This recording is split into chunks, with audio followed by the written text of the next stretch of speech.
आज का हमारा टॉपिक है मानव बस्तियाँ। सबसे पहले हमारा टॉपिक है बस्तियाँ क्या होती हैं। हम सब घरों में रहते हैं और इन घरों के समूह को बस्ती कहा जाता है। F.S. हडसन ने बस्ती के बारे में कहा है, भूमि का वह भाग जो मानव बसाव के उद्देश्य से प्रयुक्त किया जाता है उसको मानव अधिवास या मानव बस्ती के नाम से जाना जाता है। यानी कि जो भूमि है उस भूमि का वो क्षेत्र जहाँ पर घर बने होते हैं समूह में, उसे हम बस्ती बोलते हैं। बस्तियों की कुछ विशेषताएं होती हैं। बस्ती में मनुष्य एक सामाजिक प्राणी की तरह रहकर विचारों और वस्तुओं का आपस में आदान प्रदान करता है।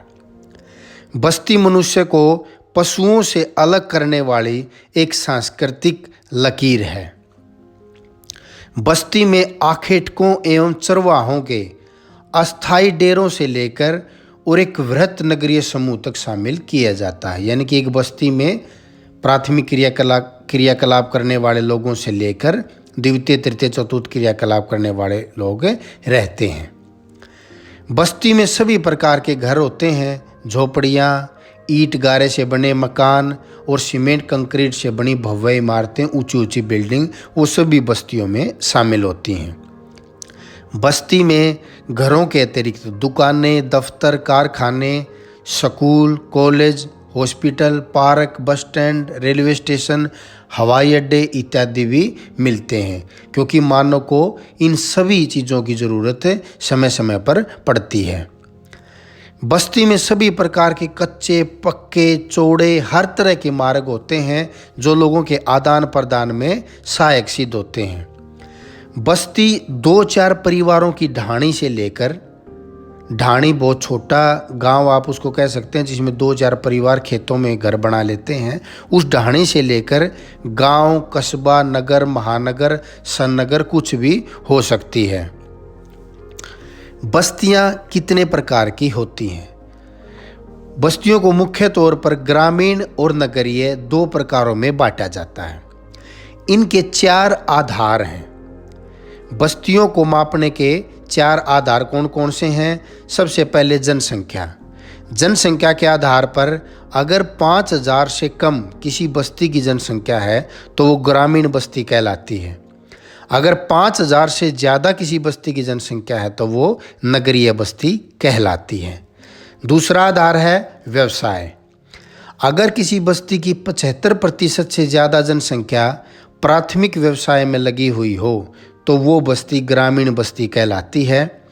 अगर 75% से ज़्यादा जनसंख्या प्राथमिक के अलावा द्वितीय तृतीय चतुर्थ व्यवसाय में लगी हो तो वो नगरीय बस्ती कहलाती है। प्रशासन। अगर किसी बस्ती का प्रशासन ग्राम पंचायत संभाल रही है तो उसे ग्रामीण बस्ती कहा जाता है। अगर किसी बस्ती का प्रशासन नगर पालिका या नगर निगम के अंतर्गत आता है तो वो नगरीय बस्ती कहलाती है। घनत्व।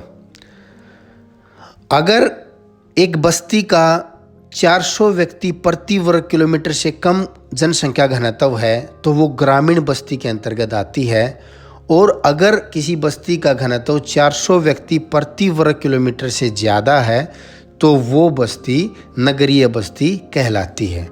जनसंख्या घनत्व क्या होता है इसको जानने के लिए ऊपर आई में एक लिंक दे रखा है, क्लिक करें और इस चैप्टर में जाएं। यहाँ पे जनसंख्या घनत्व के बारे में बता रखा है कि जनसंख्या घनत्व किसे कहते हैं और क्या होता है। अगला विषय है ग्रामीण बस्तियां किन्हें कहा जाता है। ग्रामीण बस्तियां सीधे तौर पर प्रकृति से, भूमि से संबंधित होती हैं, क्योंकि इन बस्तियों में जो क्रियाकलाप हैं वो ज़्यादातर प्राथमिक क्रियाकलाप किए जाते हैं, जैसे कृषि, पशुपालन, मछली पालन इत्यादि। ग्रामीण बस्तियों का आकार अपेक्षाकृत नगरीय बस्तियों से छोटा होता है।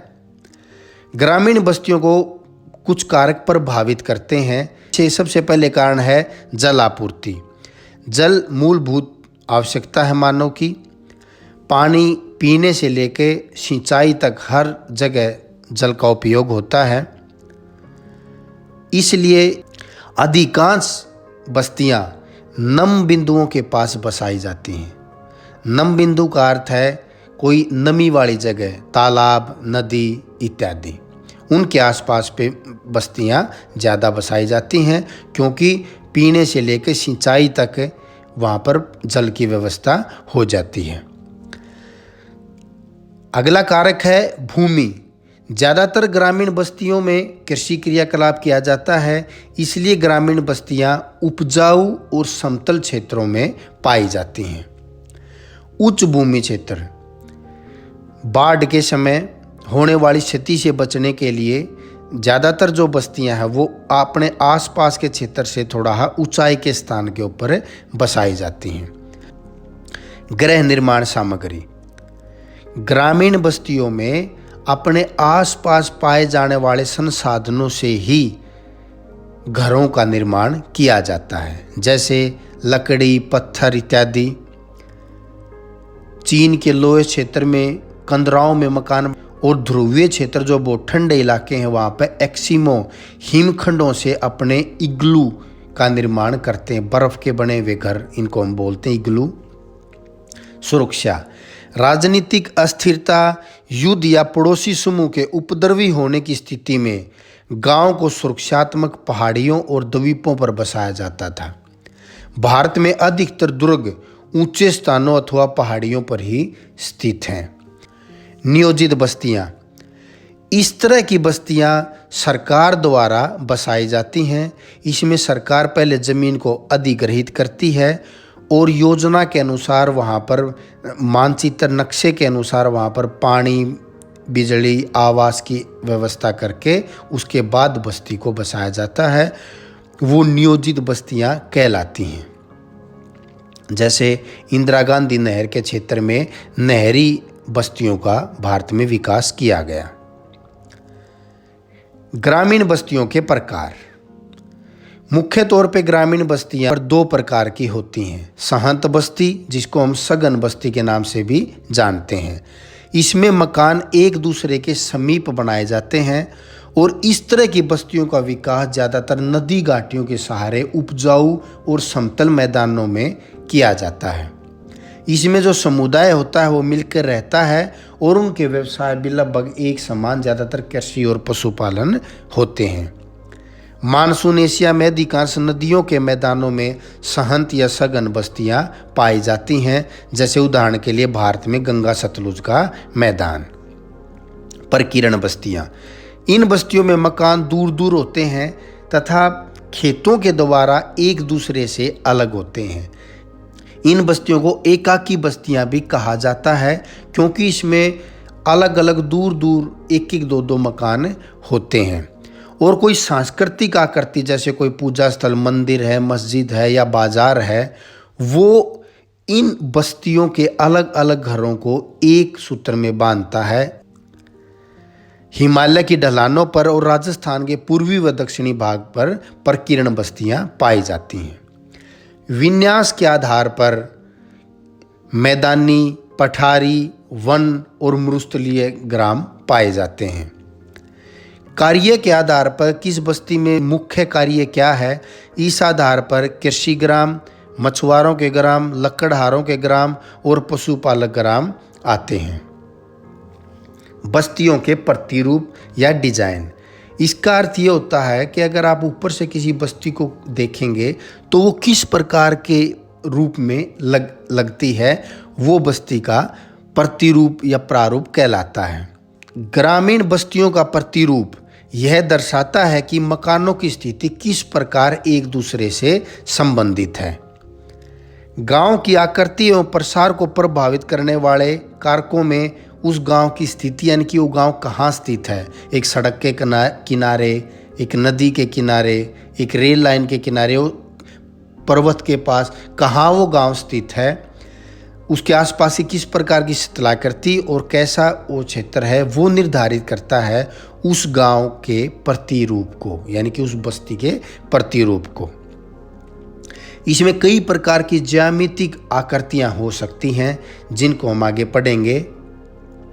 सबसे पहले रैखिक बस्तियाँ, कोई एक सीधी सड़क है, उसके दोनों तरफ घर बनने शुरू हो गए और एक बस्ती का निर्माण हो गया, जिसको हम देखते हैं तो वो एक रेखा की तरह लगती है, तो उसको हम रैखिक बस्ती बोलते हैं। क्रॉस आकार बस्तियाँ, जब कहीं से दो रास्ते आके मिलते हैं और वहाँ पे एक चौराहा बनता है और वहाँ पे कोई बस्ती होती है और उसका जो आकार एक क्रॉस की तरह दिखाई देता है, तो उसको क्रॉस आकार बस्ती के नाम से जाना जाता है। टी आकार की बस्तियां, आप इस चित्र को देखें, एक सीधी सड़क जा रही है, वहाँ से एक दूसरी सड़क निकली और उनके आसपास घर बन गए, तो इस प्रकार की अगर बस्ती होती हो तो उसको हम टी आकार बस्तियां कहते हैं। तारे के आकार का रूप, जब एक साथ बहुत दिशाओं से अलग अलग रास्ते आके मिलते हैं और उनके आसपास में घर बनने शुरू होते हैं, तो वो बस्ती तारे के आकार का रूप कहलाती है। वाई के आकार का रूप, जब दो रास्ते एक जगह पे आके और एक रास्ते में बदल जाते हैं और उनके आसपास में कोई बस्ती होती है, तो उसको हम वाई के आकार की बस्ती या वाई के आकार का रूप बोलते हैं। आयताकार बस्तियाँ, आयताकार बस्तियाँ तब बनती हैं जब मार्ग एक दूसरे को समकोण में काटते हैं, तो वहाँ पर उस बस्ती का रूप आयताकार या वर्गाकार का रूप ले लेता है। गोलाकार बस्तियाँ, जब कोई मंदिर, कोई तालाब सेंटर में होता है और उसके चारों ओर घर होते हैं और अगर उस बस्ती का आकार गोल होता है, तो उसको गोलाकार बस्ती या गोलाकार प्रतिरूप के नाम से जाना जाता है। ग्रामीण बस्तियों की समस्याएं, विकासशील देशों में ग्रामीण बस्तियों में जल की आपूर्ति पर्याप्त नहीं है, ये बहुत बड़ी समस्या है ग्रामीण बस्तियों के लिए। पर्वतीय और शुष्क क्षेत्रों में तो निवासियों को बहुत लंबी दूरी तय करनी पड़ती है जल प्राप्त करने के लिए। जल की कमी के कारण बहुत सारी बीमारियां जैसे हैजा, पीलिया इत्यादि की भी समस्या रहती है।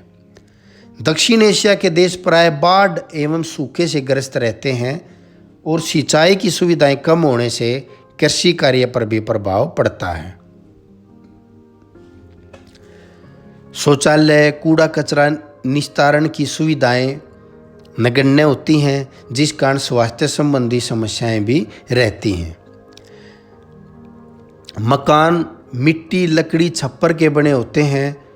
जब भारी बारिश या बाढ़ का समय होता है तो उन मकानों को बहुत नुकसान होता है। हर वर्ष उनके रखरखाव की आवश्यकता पड़ती है। मकान हवादार नहीं होते और एक ही मकान में मनुष्य और पशु साथ साथ रहते हैं।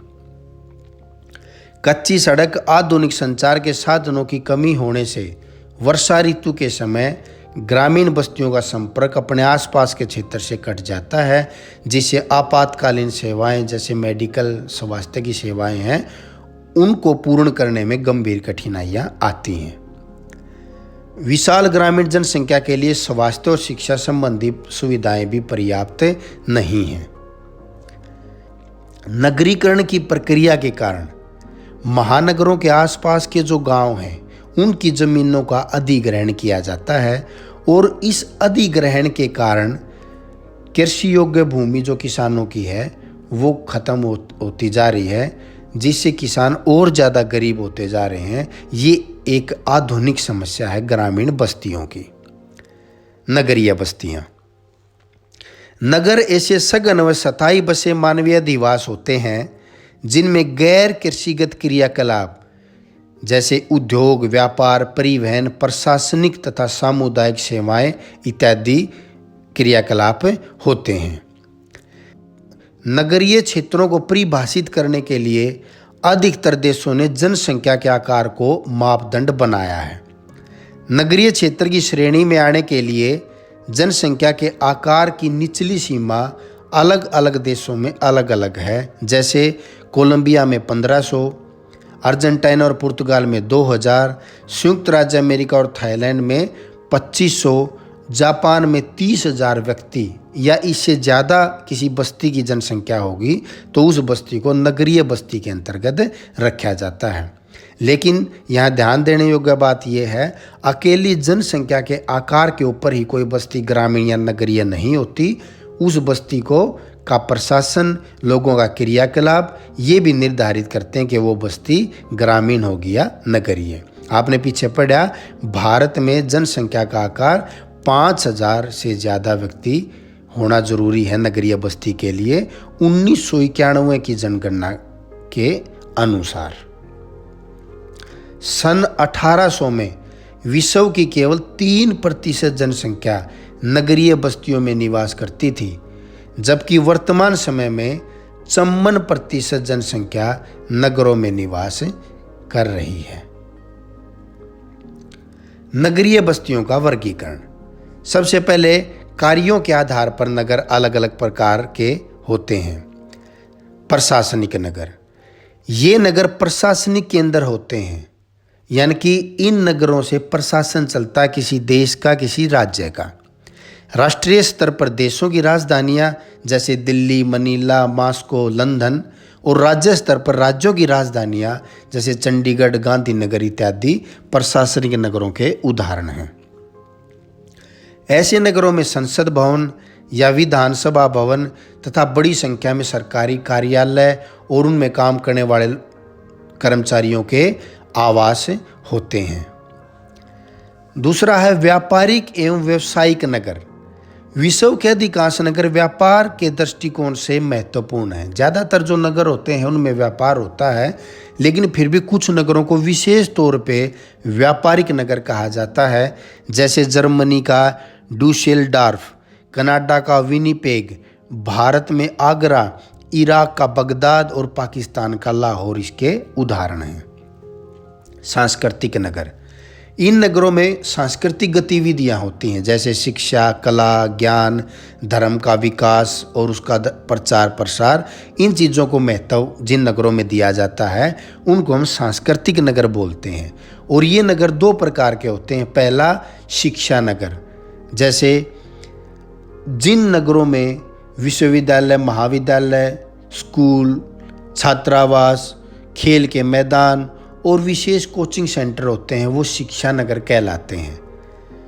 Harvard, Cambridge, Oxford, Allahabad, Roorkee, Rohtak ये उदाहरण हैं शिक्षा नगर के।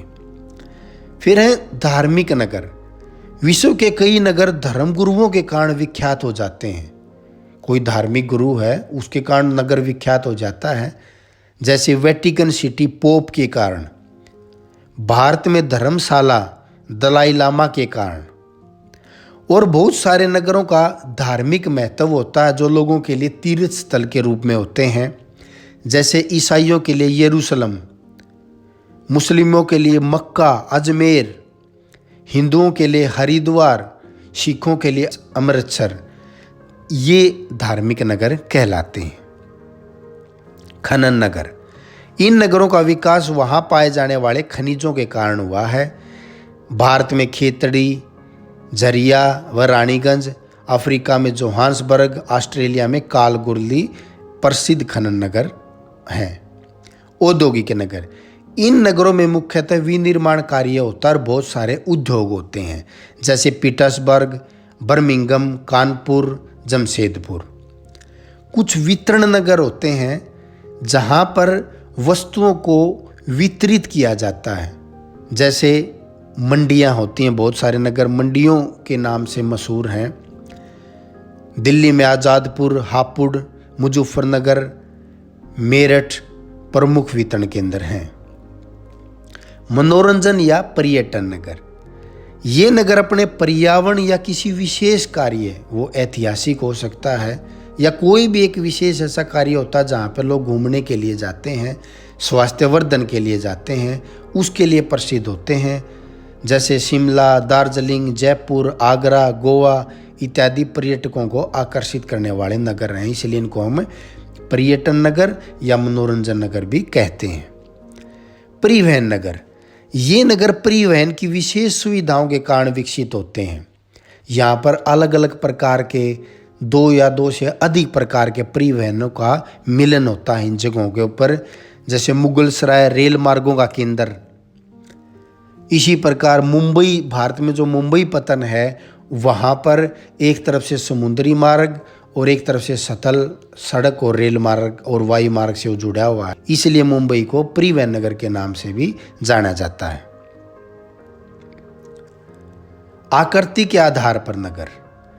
एक नगरीय बस्ती रेखीय, वर्गाकार, तारे के आकार या अर्धचंद्राकार के रूप की हो सकती है।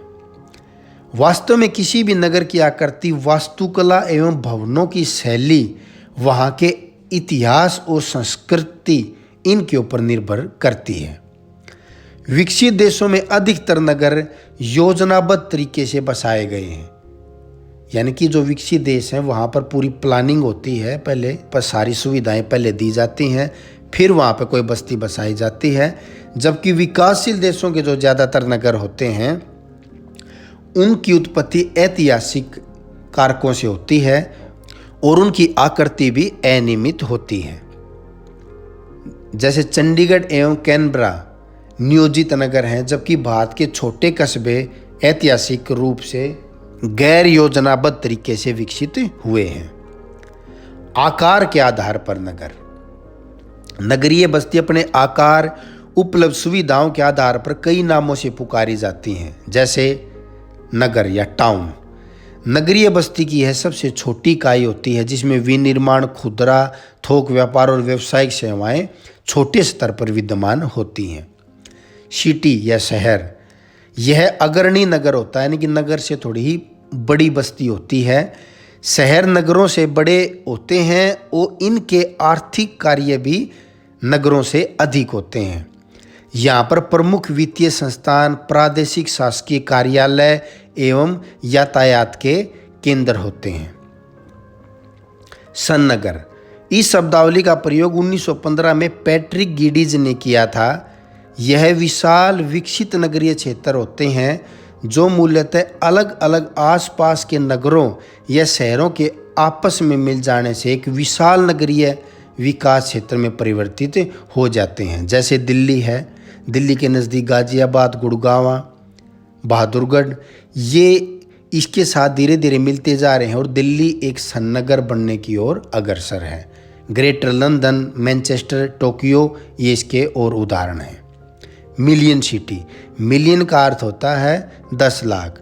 जब किसी शहर की जनसंख्या 10 लाख या उससे अधिक हो जाती है तो उसको मिलियन सिटी भी कहा जाता है। सन 1800 में लंदन पहला शहर था जो इस श्रेणी में आया।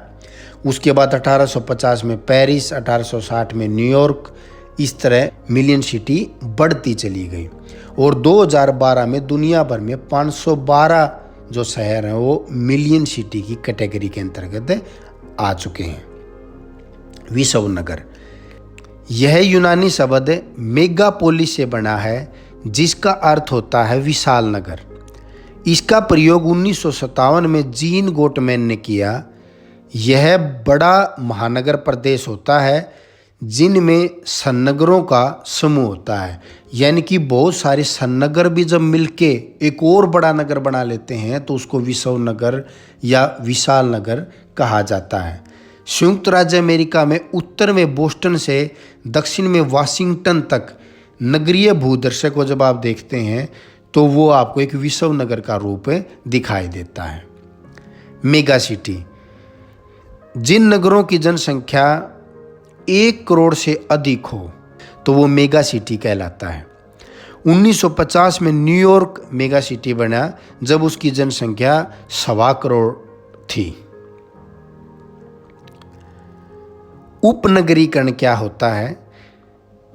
यह एक नवीन प्रवृत्ति है जिसमें मनुष्य शहर के घने बसे क्षेत्रों से हटकर रहन सहन की अच्छी गुणवत्ता की खोज में शहर के बाहर स्वस्थ एवं खुले क्षेत्रों में जा रहे हैं।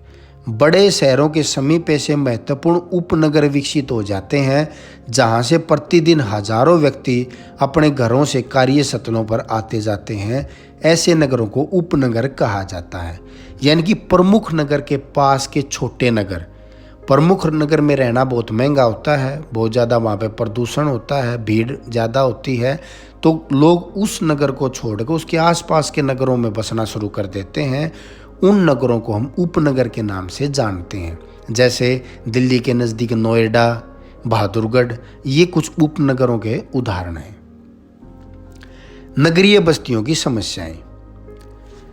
सबसे बड़ी समस्या है झुग्गी झोपड़ी व मलिन बस्तियों की वृद्धि, और ये ज़्यादातर विकासशील देशों में होती है क्योंकि वहाँ पर नगरों को अनियोजित ढंग से बसाया जाता है, जिस कारण से वहाँ पर झुग्गी झोपड़ियों की संख्या बढ़ जाती है। अकेले भारत में 607 नगरों की मलिन बस्तियों में 4 करोड़ लोग रहते हैं। दूसरी समस्या है बेरोजगारी व गरीबी की। औद्योगिक क्रांति के कारण और कृषि में मशीनीकरण के कारण गांव में रोजगार के अवसर कम हो गए, तो लोग गांव को छोड़कर नगरों की ओर प्रवास करते हैं।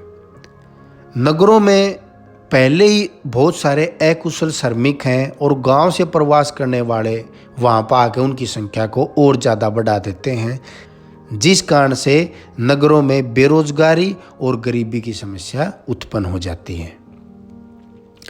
सार्वजनिक सुविधाओं पर दबाव। भोजन, पानी, सफाई, बिजली, चिकित्सा, शिक्षा, परिवहन सुविधा, आवास, ये जो मूलभूत आवश्यकताएं हैं, इनके ऊपर भी दबाव पड़ना शुरू हो जाता है क्योंकि जनसंख्या ज़्यादा होती है और सरकार उस अनुसार सार्वजनिक सुविधाओं को उपलब्ध नहीं करवा पाती। सामाजिक सांस्कृतिक समस्याएं। विकासशील देशों के नगर विभिन्न प्रकार की सामाजिक बुराइयों से ग्रस्त होते हैं। बेरोजगारी एवं शिक्षा में कमी के कारण अपराध बढ़ जाते हैं। ज़्यादातर प्रवास पुरुष करते हैं, इस कारण से वहाँ जहाँ पर वो प्रवास करके गए हैं उस नगरीय बस्ती की लिंगानुपात को वो बढ़ा देते हैं, यानी कि पुरुषों की संख्या वहाँ बढ़ जाती है, जिस कारण वहाँ पर स्त्रियों के प्रति, महिलाओं के प्रति अपराध भी बढ़ते हैं। पर्यावरण संबंधी समस्याएं। नगरों में औद्योगिक बस्तियों के फैलाव, जनसंख्या के बढ़ते घनत्व और वाहनों की बढ़ती संख्या के कारण जल, वायु और भूमि तीनों प्रकार का जो प्रदूषण है वो बढ़ता है। ज़्यादातर शहरों में कूड़ा करकट, फैक्ट्रियों से, घरों से निकलने वाला जल और मल है वो नदियों में सीधा डाल दिया जाता है, जिससे जल भी प्रदूषित हो जाता है। नगरों में वाहनों और अन्य कारणों से बहुत ज़्यादा ध्वनि प्रदूषण भी होता है, तो ये सारी समस्याएं नगरीय बस्तियों की होती हैं। नगर ग्राम अंतर संबंध। गांव और नगर के बीच में क्या संबंध होता है? गांव और नगर एक दूसरे के सहारे विकसित होते हैं और एक दूसरे के पूरक होते हैं। सामान्य तौर पर गांव और नगर के बीच 4 प्रकार के अंतर संबंध विकसित होते हैं। पहला, व्यापारिक संबंध। नगर के पृष्ठ प्रदेश में जो गांव होते हैं उनके पास जो अधिशेष होता है वो अपना वो नगरों को बेचते हैं। अधिशेष किस प्रकार का? खाद्यान्न, दूध, सब्जियां इत्यादि। और नगर उद्योगों में बने हुए जो सामान है, जो उत्पादन है, उसको गांव की तरफ भेजते हैं। सामाजिक संबंध। नगर में अनेक प्रकार के सामाजिक सांस्कृतिक संस्थान विकसित होते हैं जिसका लाभ ग्रामीण लोग उठाते हैं, जैसे प्रदर्शनी, मेले, रंगमंच, सिनेमा, रैलियां इत्यादि गांव वालों के लिए मनोरंजन का साधन होते हैं जो नगर प्रदान करते हैं। परिवहन संबंध। गांव एवं नगर आपस में परिवहन मार्गों तथा संचार के साधनों द्वारा जुड़े होते हैं। पृष्ठ प्रदेश का अर्थ होता है नगर के आसपास का क्षेत्र। पृष्ठ प्रदेश के लोग रोजाना काम करने के लिए नगर की तरफ जाते हैं, इससे गांव व शहर दोनों को लाभ होता है। कृषि संबंध। नगर की मांग के अनुसार किसान फसलों को उगाते हैं और नगरों के निकट फल, फूल, सब्जियां इत्यादि का उत्पादन करते हैं और दूध वगैरह के लिए पशुपालन भी किया जाता है। दूसरी ओर नगर इन फसलों के लिए खाद, बीज, यंत्र, परिवहन आदि की सुविधाएं देते हैं और कृषि यंत्रों की मरम्मत, कृषि संबंधी तकनीकी शिक्षा भी नगरों के द्वारा ग्रामीण लोगों को दी जाती हैं। अनधिकृत बस्तियां किन्हें कहा जाता है? अनधिकृत बस्तियां आमतौर पर किसी बड़े शहर के वे रिहायशी इलाके होते हैं जिनमें अत्यंत निर्धन लोग बसे होते हैं। ये लोग गरीबी के कारण अपनी निजी भूमि खरीदने में असमर्थ होते हैं, जिस कारण से ये कोई खाली पड़ी निजी या सार्वजनिक भूमि के ऊपर अपने घर बना लेते हैं और एक अनधिकृत बस्ती का निर्माण हो जाता है। इन अवैध बस्तियों में जमीन के गैर कानूनी होने के कारण जो मूलभूत सुविधाएं हैं, जलापूर्ति, स्वच्छता, बिजली, सड़कें, नालियां, स्कूल, स्वास्थ्य केंद्र, उनका भी फिर अभाव हो जाता है। इन बस्तियों में अधिकतर निवासी प्रवासी होते हैं, बाहर के होते हैं। यदि इन बस्तियों से लोगों को हटाया जाता है तो वे कहीं दूसरी जगह पर अपनी नई अनधिकृत बस्ती बसा लेते हैं। विश्व में इन बस्तियों को अलग अलग नाम से जाना जाता है, जैसे अनियमित बस्तियां, सेंटी टाउन्स, और भारत में झुग्गी झोपड़ी इन्हें कहा जाता है। एक टॉपिक है मलिन बस्तियां। मलिन बस्तियां वे आवासीय क्षेत्र होते हैं जहां भौतिक और सामाजिक परिस्थितियां अत्यंत दयनीय होती हैं। मलिन बस्तियां भी एक प्रकार की अनधिकृत बस्तियां ही होती हैं, लेकिन अनधिकृत बस्तियों में भी जो सबसे दयनीय अवस्था में बस्ती होती है उसको हम मलिन बस्ती कहते हैं। यहाँ तंग गलियों में बिना मरम्मत के सीलन वाले छोटे छोटे बदबूदार घर होते हैं। ये घर हवादार भी नहीं होते। यहाँ पर पानी, शौचालय, स्नानघर जैसी सुविधाएं भी नहीं होती। बहुत ज़्यादा भीड़ के कारण पारिवारिक एकांत भी यहाँ पर लोगों को नहीं मिलता। भारत में धारावी मुंबई में एशिया की सबसे बड़ी मलिन बस्ती है। अब हम इस चैप्टर से रिलेटेड कुछ मुख्य क्वेश्चंस के बारे में डिस्कस करेंगे। सबसे पहले बस्ती क्या होती है, बस्ती की क्या विशेषताएं होती हैं, ये क्वेश्चन आता है। बस्तियों का वर्गीकरण किस आधार पे किया जाता है? जनसंख्या, वहाँ पर होने वाले क्रियाकलाप, प्रशासन और जनसंख्या घनत्व।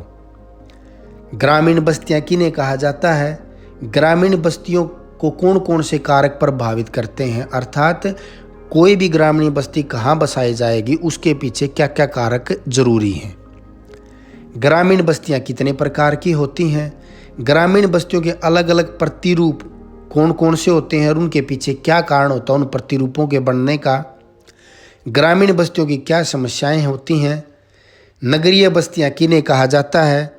नगरीय बस्तियों का अलग अलग वर्गीकरण कार्यों के आधार पर, आकृति के आधार पर और नगरों में रहने वाली जनसंख्या के आकार के आधार पर हम नगरीय बस्तियों का वर्गीकरण करते हैं। ये एक बड़ा क्वेश्चन भी आ सकता है या अलग अलग छोटे छोटे पॉइंट में भी पूछा जा सकता है। उपनगरीकरण क्या होता है, ये हमने डिस्कस किया था। नगरीय बस्तियों की क्या क्या समस्याएं हैं। नगर ग्राम के बीच किस प्रकार के संबंध होते हैं, कैसे वो एक दूसरे के लिए पूरक होते हैं, एक ये क्वेश्चन बनता है। अनधिकृत बस्तियां किन्हें कहा जाता है और मलिन बस्तियां क्या होती हैं, उनके उदाहरण दीजिए। ये सब विषय आज हमने पढ़े। आशा है आपको समझ में आए होंगे। आपने इस वीडियो को देखा, धन्यवाद। अगर आपको अलग अलग चैप्टर की प्लेलिस्ट चाहिए तो आप यहाँ क्लिक करें और अगले चैप्टर के लिए आप यहाँ पर क्लिक करें। और ये वीडियो अगर आपको पसंद आया और आने वाली वीडियो को भी आप इसी प्रकार से देखना चाहते हैं, क्लिक करके चैनल को सब्सक्राइब करें। धन्यवाद।